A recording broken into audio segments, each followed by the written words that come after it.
Hello, dear viewers. Today we gathered here to talk about the most significant event of the year 2022. 150 languages of simultaneous translation, unprecedented in history of the humanity. This is what people can do when they unite. And they united to build something better, creative society. But they also announced the D-Day, the result of multidisciplinary study made by researchers from all over the world that tells us that we as a humanity only have a very limited amount of time before the climate catastrophe of unprecedented scale. So how will we use the time that we got left? Will we just waste it on feuds, wars, on political unrest and divisions?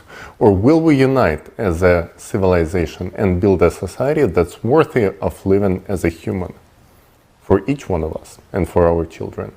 Today with us we have our speakers, people who voiced the truth and were heard around the world. Wilkins Etienne from Florida, USA. Roy Star Soundsick from Los Angeles, California. And on Zoom with us, we have Yelizaveta Khromova and John An from St. Louis. And me, your host, Talish Krupi from Los Angeles as well. Thank you for being with us. And let's start with our impressions and answers to your questions. So let's hear from, I guess, our lady, the only lady here with us, Yelizaveta. What was the most important and significant, in your opinion, from what we heard yesterday?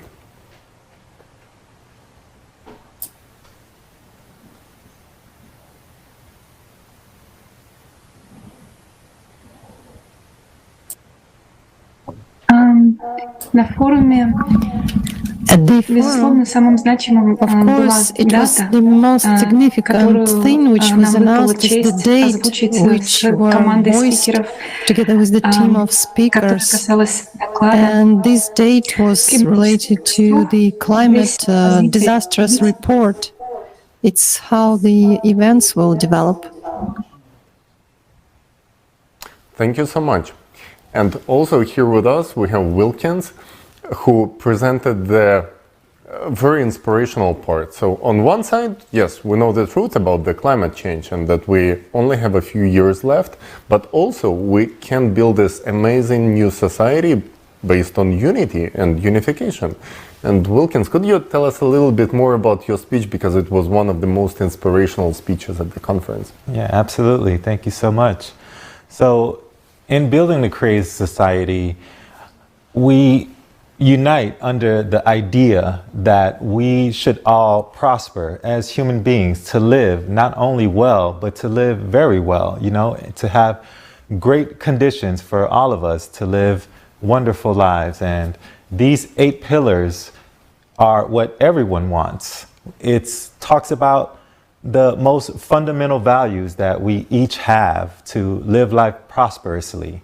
And these ideas are really beneficial for everyone. So I was excited to speak about that. And not only that, not only the 8 pillars were super exciting and informative, but also the Peace Prize for informing. There's incentive for everyone to spread the information as well about the creative society. So those were some really interesting points and something that I feel really should be known and heard by everyone.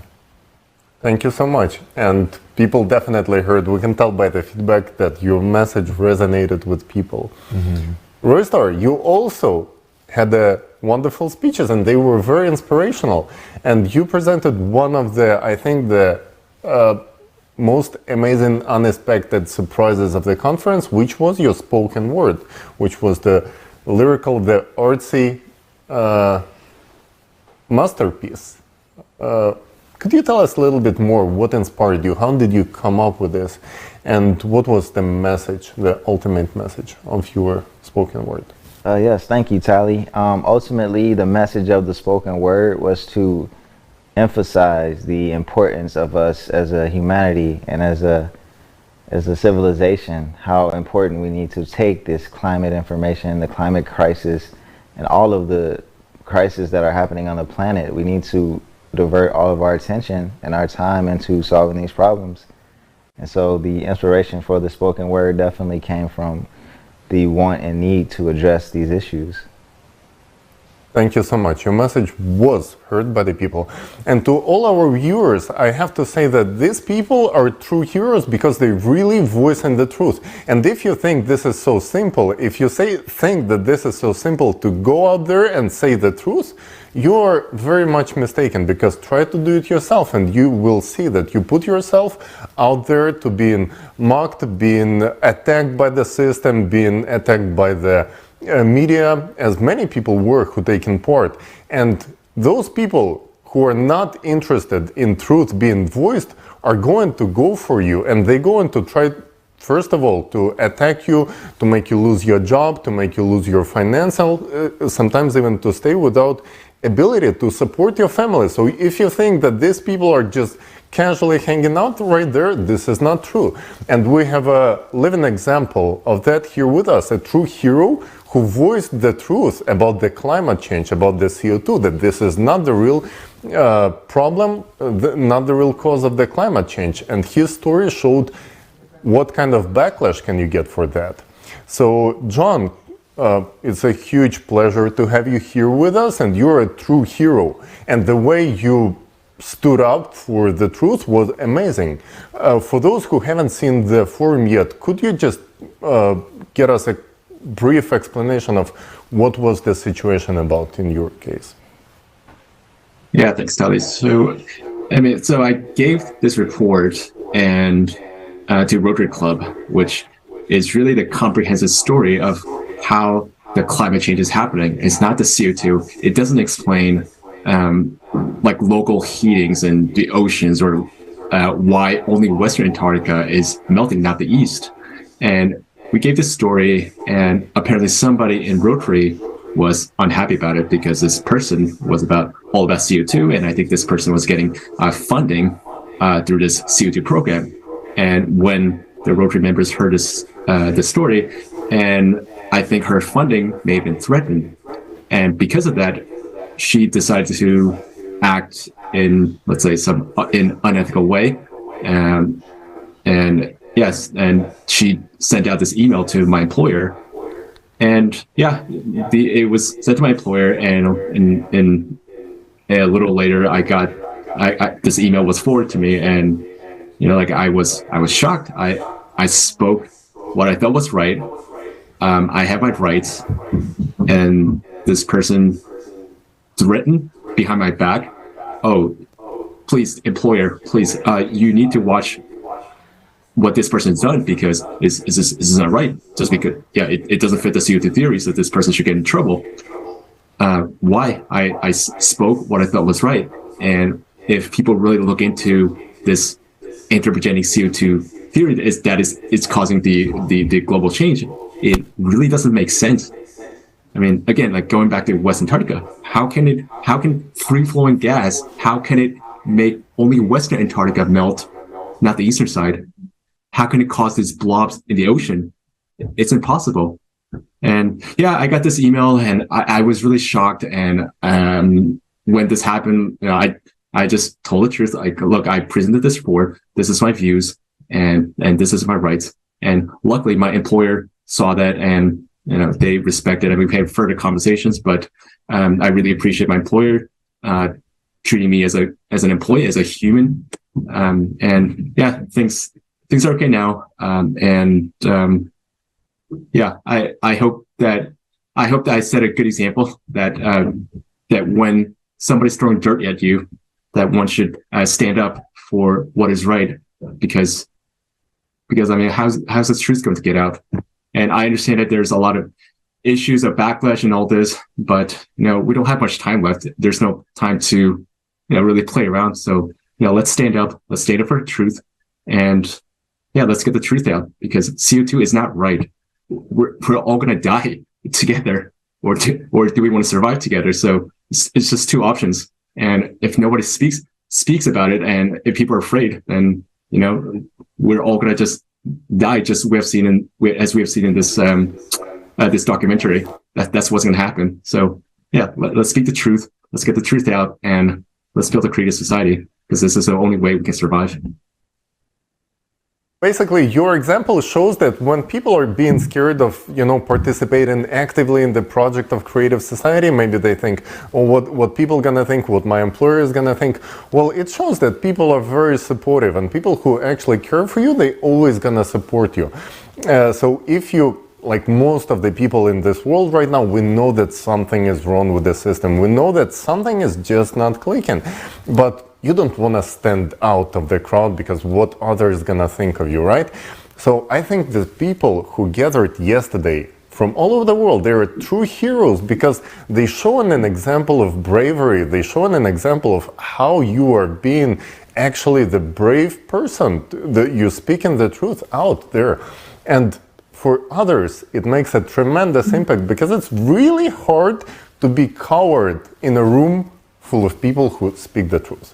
And when you're there by yourself watching it somewhere and you see that there are people who are voicing exactly what you've been having on your mind for all these years, you're gonna join them. For everyone who wants to join, please go on creativesociety.com and press join us button, because people have been asking, how do we join? And as to the forum, I would also like to ask Yelizaveta, what made you contribute so much? Because we know you're an established scientist, you have a degree from a very prestigious, but instead of pursuing career in the official United Nations, you name it, you could go anywhere. You could might be as well just working at the most prestigious official jobs, but you decided to let people know the truth, which might hurt your career, but you stood up for the right thing. So what was your motivation behind it? Because people asking, what moves you guys? Who finances you? What's your motivation? Who stands behind the Creative Society? Yelizaveta, who stands behind you and behind your motivation to voice the facts that have been voiced yesterday?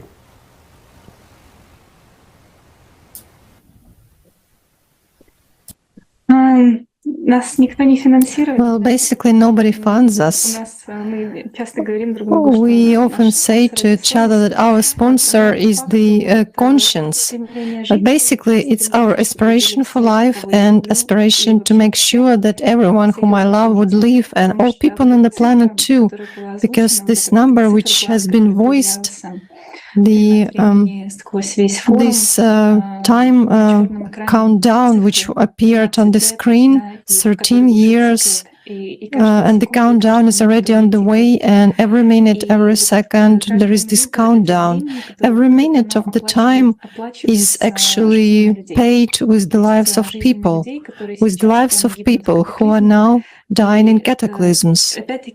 And basically on the schedule of all the tendencies based on the mathematical model, we know for sure that this will only progress, and by the exponential increase it will also, the number of deaths also increase, unfortunately, because this climate Cerberus will be eating people and humanity. And for me it was a real shock when we understood this number, that basically we have 5 or 6 more or less peaceful years, and then in 8 years, there will be no economy at all in the world, no businesses, no investment, no companies which are now, people are starting up some companies now, but they will not exist. And all this investment will be just in vain, because if they are not if the money are not invested in creative society, it is just wasted. I was trying to understand what are these 5 to 6 years. 10 years ago, I graduated from the university, and it seems to me that it's such a short period of time. But 5 years, it's like an instant. Because now we can see that objectively and subjectively, objectively it is accelerating. Time is accelerating. And what is surprising that all these changes, this climate collapse actually started from 1992. It started manifesting itself. And this is basically the time of our life when we went to kindergarten or to schools, and it was growing together with us. When I was going to the university, this climate Cerberus was growing together with me, and all these changes were already happening, and they were sort of unnoticed to us. But now, thanks to those people who started this research in 1996, now we know this finally, and we can see all these processes, and we can see it just because it is accelerating that much, and it increases many times. And thanks to this, there are many facts, many new articles, or the articles which were published during this year, 2022, actually, they prove the shocking model. Basically, there was a number of Earth's volcanic eruptions, and the magma after these eruptions is more liquid and comes from more depths. It has a totally different chemical composition, and also the studies of the climate change on other planets also support this mathematical model. Basically, regarding those other planets, what we see this year, all these changes are also due to magma rise, and the same situation is everywhere. So everything is accelerating both on Earth and on other planets of the solar system. And this understanding that basically the schedule is not linear. It's not a line which, like they draw to us by the supporters of the anthropogenic theory, that they show a simple equation that in 100 years the temperature will rise by 1.5 degrees. No, the changes are exponential, and this is terrible. John basically gave this example about the boiling milk, that it is boiling slowly, but then within one instant it just boils out the bottle, boils out the kettle, or now we can, it seems to us that these changes are sort of not outside our windows, but this doesn't mean that in 5 years, even in Moscow, I won't see a volcanic eruption.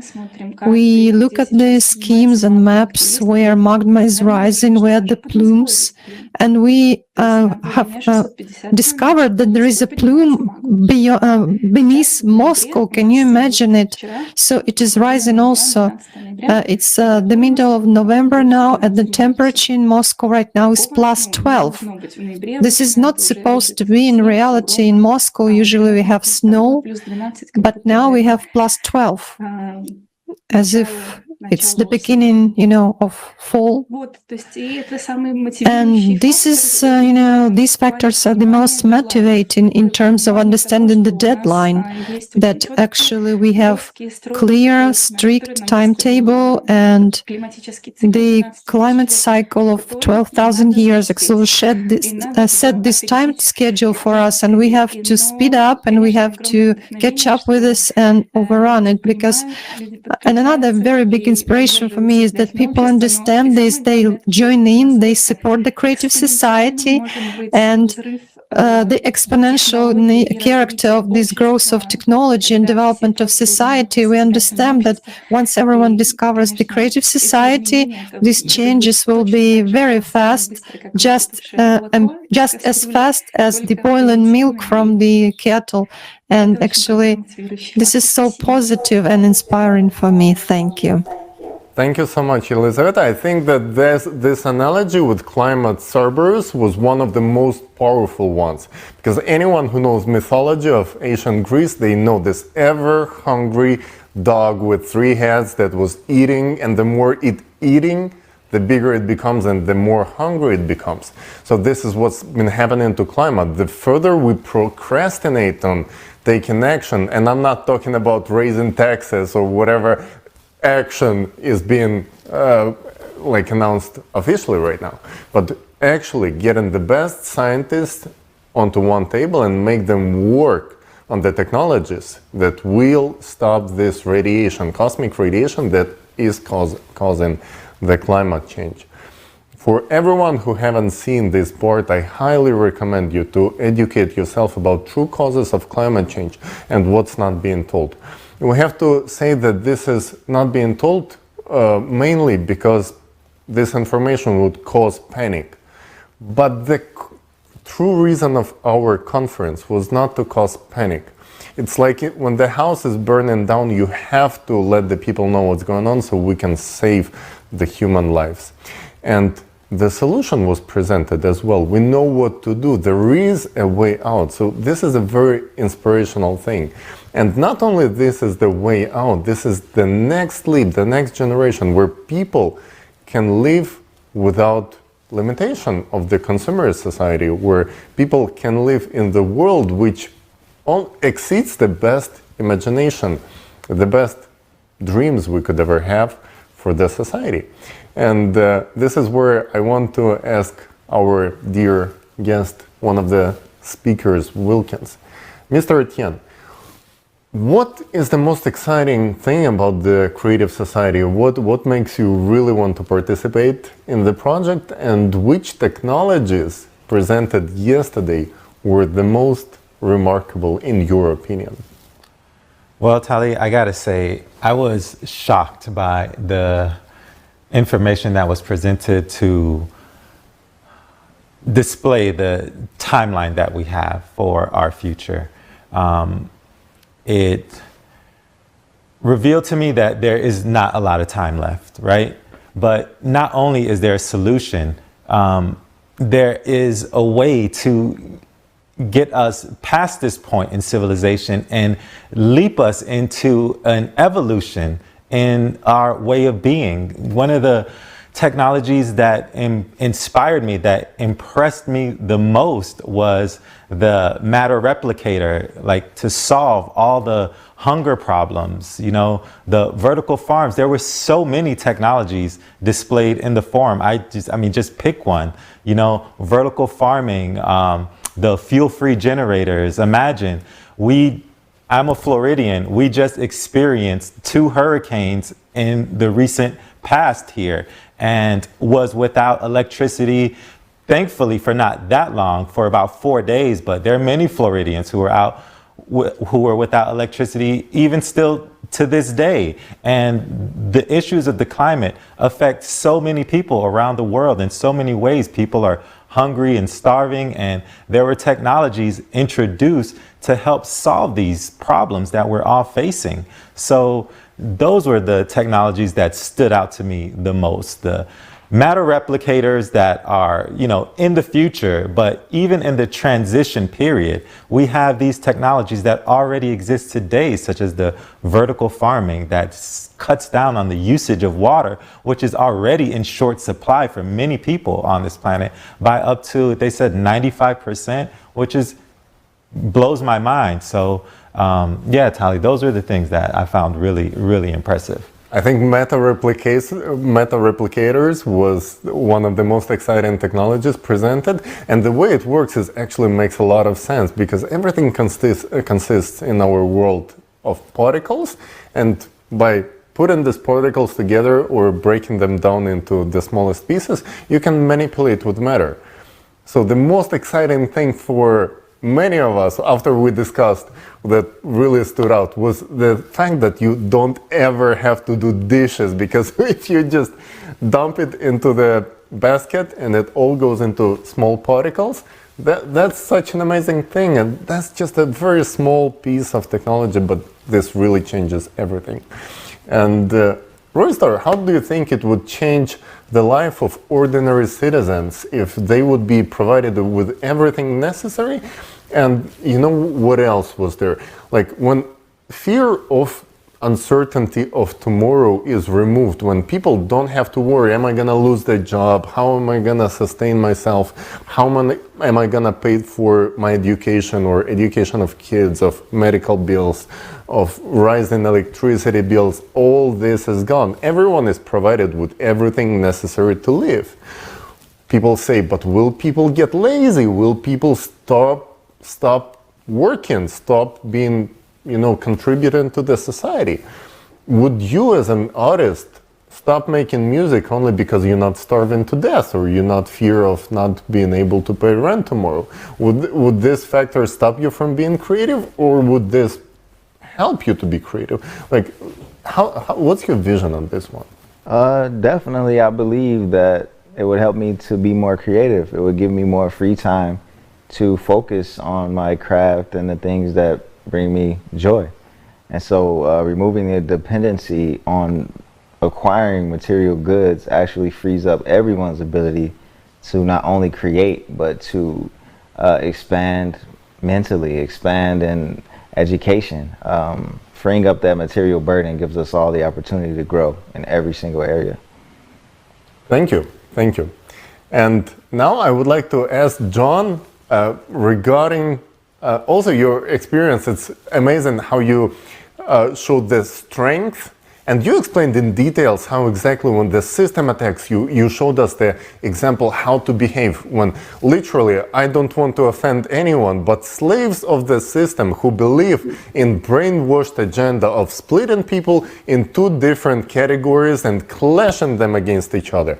They are both sides of this topic, whether it's people who don't believe in climate change, people who believe in CO2 causing climate change, whether it's Republicans versus Democrats, whether it's any other category of people. They're gonna split you in pro-life, pro-choice, very nice words. In fact, they're just gonna enlarge their audience, one by bringing in immigrants, another by forcing you to give birth to people. All these things that artificially polarize in our society and breaking it down into different races, into different genders, into different anything. I feel like even if people would all look the same, all being of the same gender, they would still find anything to divide people. They would say, oh, people with this shape of nose or different kind of ear shape would be split in different categories and still clashed against each other. So what is this factor that unites people from 150 countries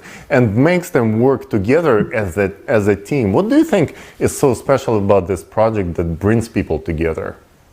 I think it's really about humanity. I mean, yeah, like you said, like people are divided for whatever reason, like skin color, political parties, whatever. But at the end of the day, how Wilkes described the A Foundation, this is what everybody wants.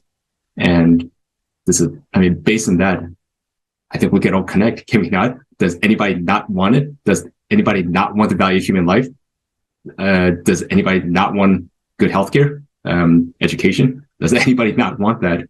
To me, just being, it doesn't matter how you look, again, outside. I think what's important is that we all have souls inside because we're humans.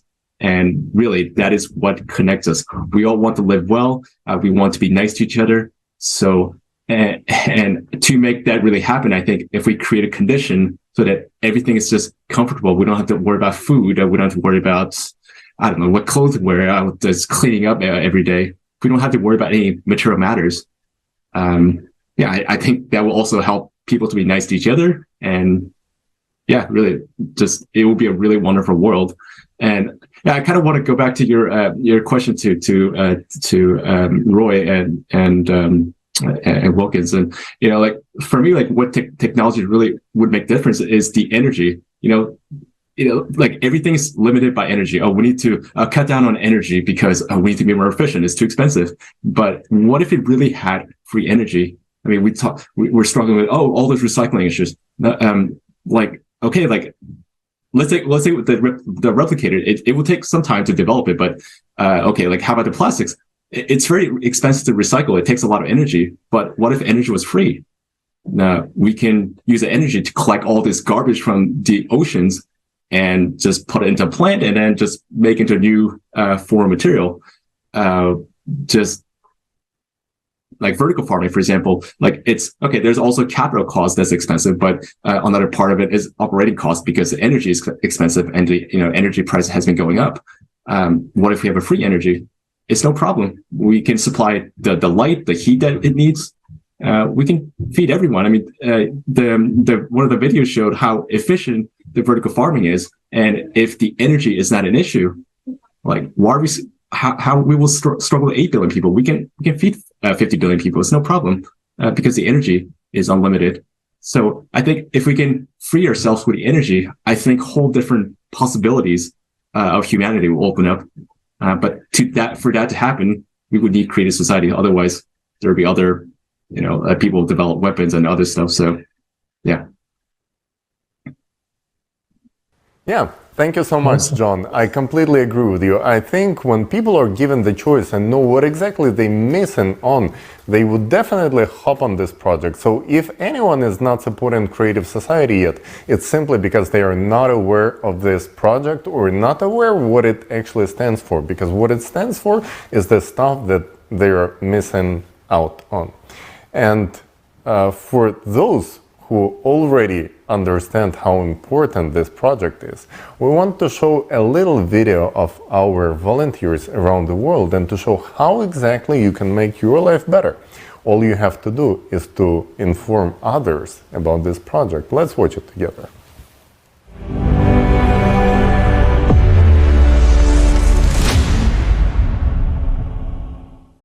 It is important that all 8 billion people learn about the Creative Society project and support it. How can this be achieved? Where to start? Tell your family, friends, neighbors, work colleagues, basically everyone you know about the Creative Society. Share the information about the Creative Society on social media. You can write comments to videos, write video blogs, write posts, and share them on social networks. Post banners on your personal websites and accounts. Make your social networks explode with information about the Creative Society, and every user of your network will spread the news to the whole world. I work with a large group of volunteers, and we have an official Creative Society account. I am over 60. I'm a grandmother and a blogger. In my posts, I talk about the Creative Society. Hello friends, my name is Gabo Korchak. I'm a chef. Informing is the first and most difficult stage in building the Creative Society. That's why I do my best to inform people about the Creative Society at every opportunity, whether it's meeting different people, guests, and so on. Because every person I talk to wants to live in peace, love, and prosperity. Wear clothes with a Creative Society logo, such as t-shirt or a baseball cap. We use pullovers, t-shirts, and caps. We hand out cards with the logo and the webpage. You're always on trend when you wear the Creative Society logo.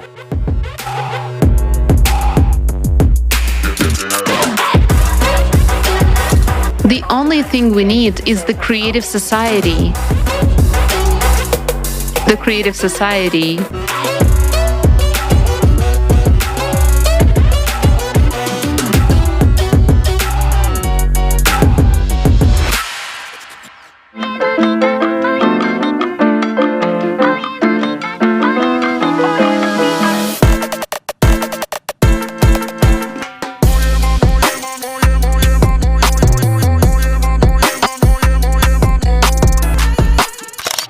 Put the sign in your yard. Attach a sticker with a Creative Society logo to your car. Decorate your bicycle with the logo. As you can see, I have a t-shirt with the Creative Society logo printed on it. Well, it's one of the ways. I also put a sticker on my car, which says the Creative Society and has a QR code which people can scan to access the project homepage. I support Creative Society and I inform people every single day about Creative Society, as you can see on my car and even on the plate.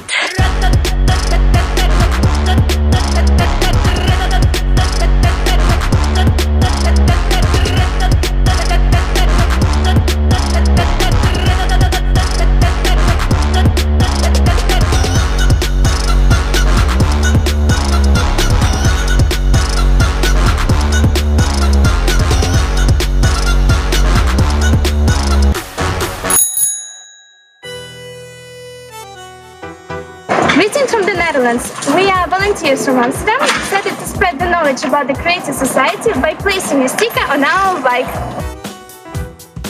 Indeed, there is actually more bikes than people in the Netherlands. So you can imagine how important it is to put this message about the Creative Society, the 8th Foundation, and the way to get even more information with the QR code. Leave information about the Creative Society in coffee shops, doctor's offices, the local grocery shops, the hairdressers, anywhere, even on the wing of an airplane. We are in Berlin today, shooting a film about the Creative Society in an Italian cafe. We told the chief and owner of this cafe about the project, and he became really interested. Please support this idea of young people who are fighting for and promoting a better world for all of us. Today I'm in the pediatric surgery department. My son has been treated here for more than 3 weeks. Such a small action as informing people can change the destiny of many. Don't know where to get a model? It's already solved. Just go to the Creative Society website to the design section and choose the one you like. So let's do anything we can to build a Creative Society as soon as possible. Write poems, songs, make short videos, memes, and even jokes about. For example, the phrase, "If you do not support the Creative Society, don't touch me," can be printed on a toilet paper.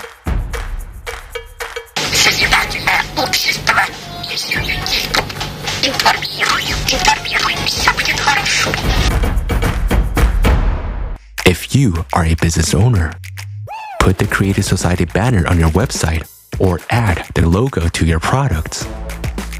Show that you care about all people. Since I have my own tailor shop, I inform people when I'm at work. One of the fastest methods of conveying the information about the Creative Society is via media. Participate in talk shows, podcasts, news, or any other program about the Creative Society and its benefits. It's the most important thing I can do in my life, and it's the most important thing I can do for all of humanity. We were also invited as guests to the Storytime program on Radio Italy, where we talked about the Creative Society. You can also put advertisements about the Creative Society in articles, newspapers, magazines, and on billboards. Place the Creative Society content on television, both local and global. Great news! Soroka TV is now showing interviews and excerpts from various videos about the Creative Society project. The more creative content there is, the faster we will succeed in building the Creative Society. The Creative Society project's logo should be everywhere, all over the world. It should be recognizable in every corner of the world.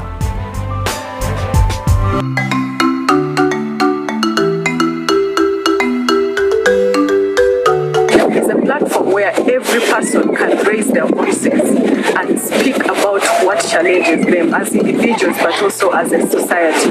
It's the voice of the people, and it's the people to make the change that we want.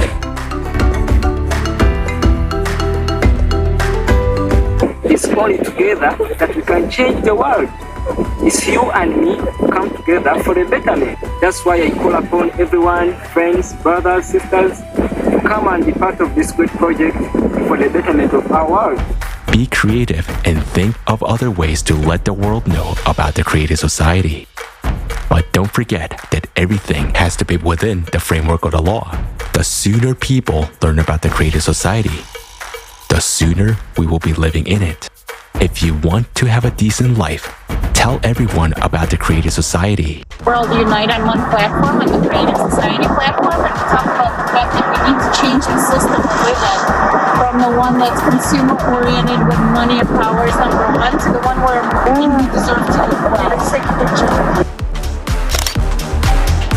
I have a big flag, and when I ride my bike, I attach this flag and the small ones to show that this way I draw people's attention to the Creative Society.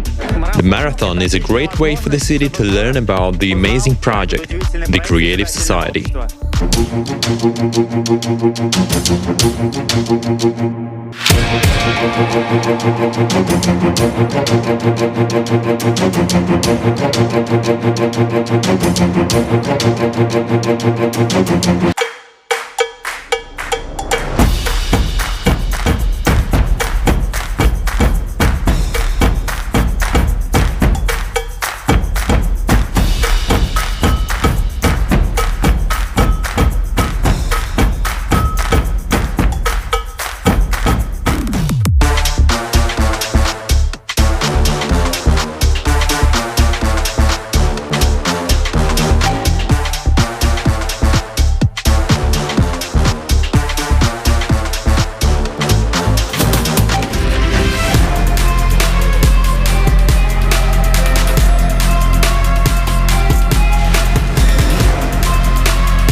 Well, you see how easy it is? You just put a logo on your car, you call your friends, you let them know about this forum. You just put this link on your Facebook page. You just make a small TikTok video and say, hey people, I just saw this forum and I think you should check it out because this is the choice. That's how you provide the choice to the people. You know, a friend of mine, he said, when I want to make my son do certain things, when he doesn't want to wear certain jacket or whatever for the work, I don't tell him, I don't try to convince him to do that. All I do for him is say, hey, which one do you want to wear? This sweater or this sweater? So I'm giving him choice between the two. And this is what we've been given, the choice between one political party and the other. The choice between denying climate and anthropogenic agenda. So these are false choices. And when you inform people about the creative society, you're giving them the truthful choice, the only choice that will provide them and benefit them for not only this generation, but infinity. People often ask, what does the logo means, the logo of the creative society? Well, that number 8 stands not only for the 8 foundations of the creative society, but also for infinite possibilities of our united civilization. So the second part of our conversation, I really want our speakers and volunteers to share how much of a difference it could make if we implement these technologies. And I know Yelizaveta usually always only concentrates on climatic part, but I also want to ask you one thing. These technologies, these really new technologies of energy, right? This energy that can be implemented based on quantum physics. How would such infinite energy would change our world when everyone could use unlimited amount of energy? In your opinion, Elizaveta, how would our world look different?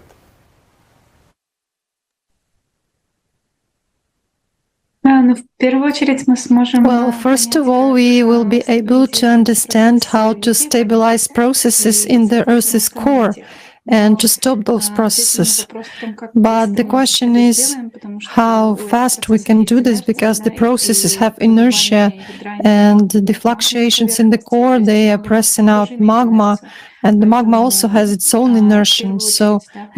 So basically, for me, it's definitely can save our planet and save humanity from this trouble.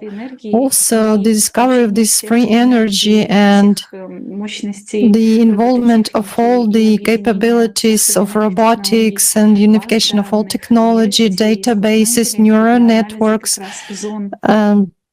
for analyzing these areas where the cataclysms will take place. Even after we stop the processes within the core, it's very important to ensure that none of the people would suffer, and so that people would be hosted in new dwellings, they would have food and everything they need, so that people who find themselves in the area of disasters would know this in advance, so that we would be able to evacuate people on time. And this limitless energy will enable us to create all the necessary equipment, drones, helicopters to extinguish fires, to evacuate people, to settle everyone, to ensure migration. And all this should be ensured in a good flow for the better of every person on the planet, not like it is now, because now what we have during the cataclysms, the people who find themselves in the disaster area, they are nobody needs them, and after some event takes place on the news, we hear just a little piece of information, and afterwards nobody tells us what's happening to those people. Basically, it's those people have to start everything from scratch, and sometimes they cannot cope with their lives. And moreover, the countries of the world are more focused on their ambitions, and they don't even put such a task for themselves, for their researchers to save humanity. They don't even have the task of evacuating people. The emergency services do not work with that. They do something only after the events, not in advance. But before this, no prevention takes place, basically, because this is expensive, and in the consumers' format of society, the governments of the countries, it's not just beneficial for them. It's a bitter truth, but we gave this example many times. It is still acute, and it is still shocking. One of the seismologists whom we interviewed said that when he provided a forecast that in a certain place there will be an earthquake, he gave it to the government of a certain country, he didn't clarify which one, he got a response that coffins are cheaper than evacuation. Unfortunately, that's the reality we are living in. But the limitless source of energy in the creative society, where the value of life is the priority, this will no longer a problem to evacuate people, to ensure housing for them, clothes, food, etc. Thank you. Thank you so much, Elizaveta. Definitely, it all starts with safety of every human. Every human life is the most precious thing, and definitely humans over profit. That's where it starts. But it doesn't mean that we have to lose anything financially. We only going to gain from the creative society being implemented. And everyone who already understands it and wants to support it, all you have to do is go on creativesociety.com, and you can find the page over there where you have all the logos. You can download printouts. You can actually create any sort of t-shirts, whatever brands on your car, anything you would like to do to promote the idea of creative society, because it's done by us, by regular people who are not being financed by anyone. We don't have any support from any organizations, including international ones. We're often being confused with some globalists or whatever foundations, but there is a very big difference between them, the ones who try to rule the world, and us, the people who actually stand for the people's right to self-govern, to have all the power distributed between all the people. So all of us making all life-changing decisions together. And one of the questions asked again in the chat under the forum, so you can write all your comments below this video and actually ask us questions. We're reading them and we answer. One of the questions was, if you go in to provide everyone with universal basic income, $10,000 or equivalent of $10,000 per person, would people still do the low quality labor or labor that is not so prestigious? How would that jobs be fulfilled, and would those jobs be done? And this is something I would like to ask you, Wilkins, as we're coming back to the question of the technologies. How do you sustain living when people are provided with universal basic income and nobody wants to do hard labor anymore? I think the easy answer, robots. I think the manual jobs will be replaced with automation. I mean, the sky's the limit. As human beings, we have unlimited potential with our imagination. So, I mean, we will figure out how to get those kinds of jobs done without having to do them ourselves, so that we can free up our time to pursue what we really want to do in life, what gives us joy and fulfillment. So I believe it won't be an issue. Those jobs, we'll figure out a way to make those jobs not an issue for us. I absolutely agree with you. There is absolutely no need for humans to work hard. We are not workhorses. We are people. We're supposed to live, to actually be creative and make life better for everyone on this planet. And there is no need for labor enslavement. But, Ristor, the next question I would also like to address to you. How do you think these processes would change the creativity of the people and the way we self-govern? How do you think would be able... Basically, what creative society stands for is self-governing society. Does it mean that there will be no power over a human being? And how would that change our society, in your opinion?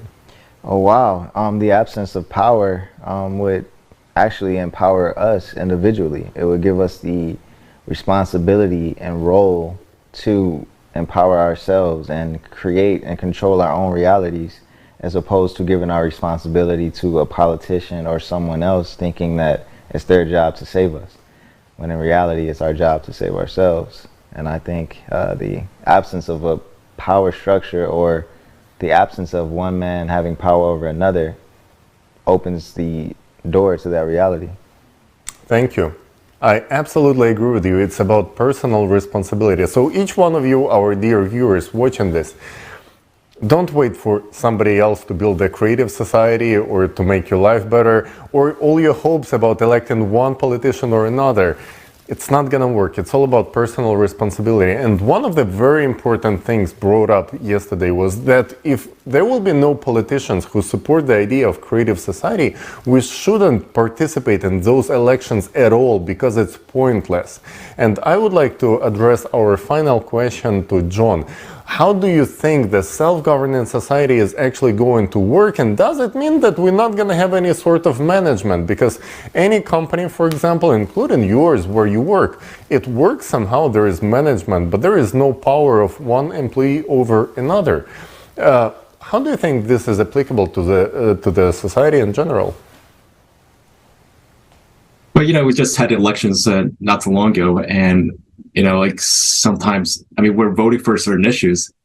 One issue is not very transparent. And okay, you vote for certain politicians, but how do you trust them? So when we form a creative society, well, we're going to elect a person, a representative, who's going to do exactly what the people want, because we voted for this person to carry out certain actions.